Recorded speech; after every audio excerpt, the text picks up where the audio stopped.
I think we should go over to the next team, the Heat. Heat.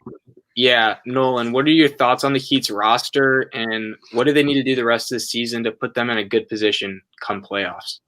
So I would say already, I think this game did a good job proving that. The Heat have proven yet again with their finals run and again early in this season that their roster is already so deep that even in this game, Jimmy Butler gets injured, who is their star, who is their big name, and they still found the way to scrap out the victory. I think this is one of the most deep rosters in the NBA. And I love the fact that how many two-way players are on this team with also having proven scorers like Hero and Robinson. And especially with Hero and Robinson, and this game does a good job to prove it, they really only need one of those guys to come out and hit their shots. Mm-hmm. So in this game, Hero was 3 for 10 on just his field goals, and Duncan Robinson was 8 for 14. So I think it's a very small percentage that both those guys come out cold, and I just love that how good their defense is around them, that they only really need one, and obviously they have guys who can get their own on offense like Jimmy and like Bam. So I really like this team, especially because of their depth. So I like this team, and I think they are ceilinged. I think what they did last year, I don't think they can achieve that again, especially with the Nets in the East. And I think that without the bubble, I think it'll be tough to replicate. But the thing that makes them so good is that they always play basketball the right way. It's kind of Spurs-esque, like the first time they made the playoffs with LaMarcus Aldridge and DeMar DeRozan. Now, Jimmy Butler isn't the kind of player that can carry them all the way over the top, though he's tough as nails and always shows up in big moments. He just lacks that talent that a LeBron or a KD or a Kawhi has. But they always play the right way. And as Nolan said, like they have a lot of two-way players, but it's not like, Duncan Robinson and Tyler Hero. But the reason they can compete with Duncan Robinson and Tyler Hero being their main scorers is, one, Duncan Robinson and Tyler Hero can both shoot, and two, they always get the best possible shots on offense. So they're always getting high percentage shots from everywhere on the floor. That really helps them run good offense, and they always play tough on defense. They're always physical. And they do a great job mixing up their zones and when they play zone, and that really helps them. And that's why they're going to be a tough out for anybody, and they're going to be a really solid team in the East again. So I saw this, and I actually do think this is a really good point. They did lose Jay Crowder, but one of the more quiet transactions in the NBA was them acquiring Avery Bradley. And if we remember, on his Celtics days, the man was locked down, sort of faded for a couple years, wasn't doing much.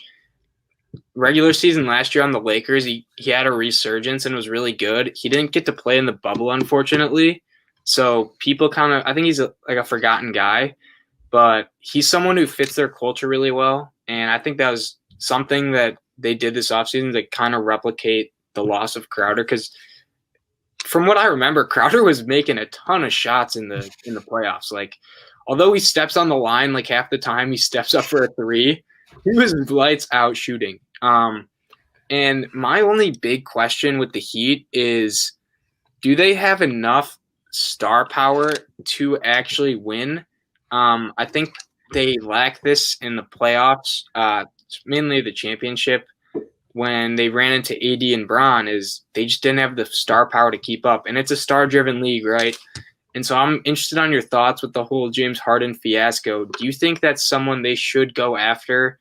Maybe give up some of the assets they have, like the younger guys, like probably at least one of them, to try and obtain James Harden. Yeah. Nolan, you want to go first? Or you want me to hit this? Yeah. If you got it, you got to take. Let it fire. Yeah, I do. I think they should, but I think they should wait a couple months. Let James Harden play himself back into shape and then go trade for him. Right now, he's a little chubby. He's not ready to go. But I'm a James Harden fan, I really think James Harden is really good. And I've been a fan of James Harden. I think he gets over-scrutinized.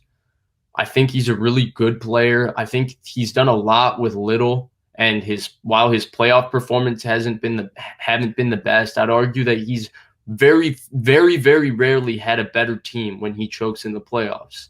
So I think he's been really good, and I think he winning 53 games with the roster with Patrick Beverley and Lou Williams was an incredible achievement in 2017. Though he wasn't the MVP, it was still an incredible achievement. But yeah, overall, I think he would be an incredible fit, especially because I think the one thing that James Harden lacks is kind of that blue-collar, gritty toughness that the Miami Heat bring in spades. And I think that what the Miami Heat lack is just someone who's explosive and can get buckets and boogie on anybody. And that's what James Harden can do. So I think it would be a perfect fit. Yeah, no, I would agree. I think that James Harden would be a good fit. However, I have a couple of potential problems that they might run into if they get Harden. One, off the bat, and this could be a fun X factor. I don't know, not too much serious, but James Harden, as we can see with his latest little suspension, is he likes to go to clubs. He likes to have a little fun.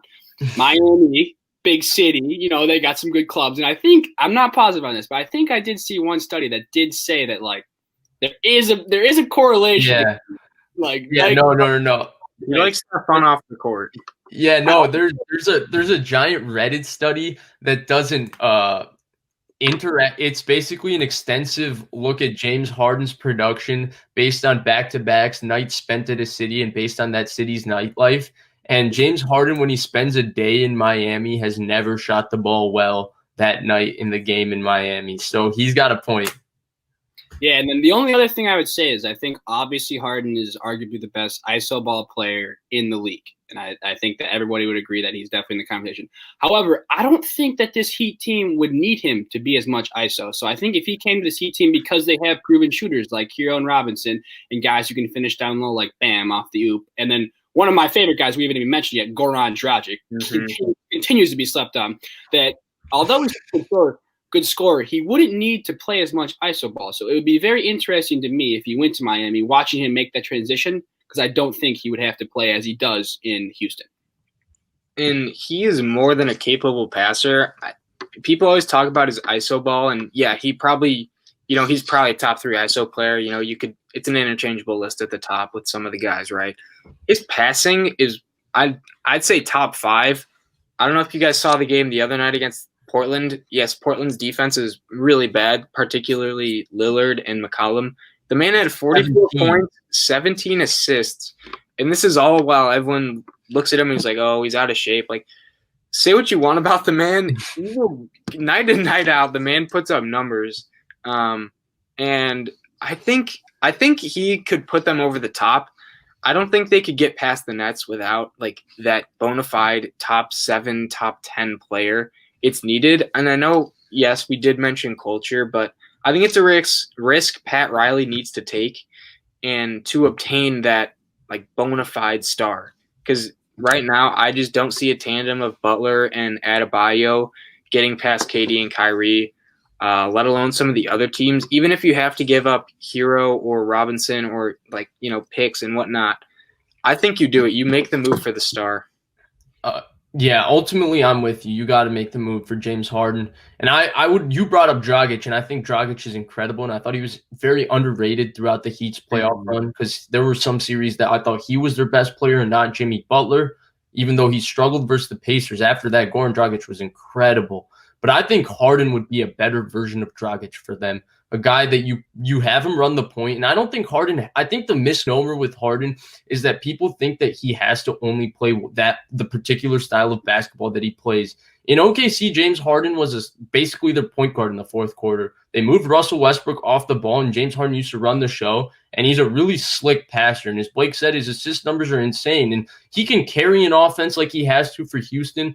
But if you bring him to a place with Heat, like the Heat, that has an existing culture, an existing system, and ask him to play that style, James Harden's a basketball genius. He absolutely could do that. If they get a buy-in and they could do that, I could see totally the Miami Heat with James Harden representing the East in the finals.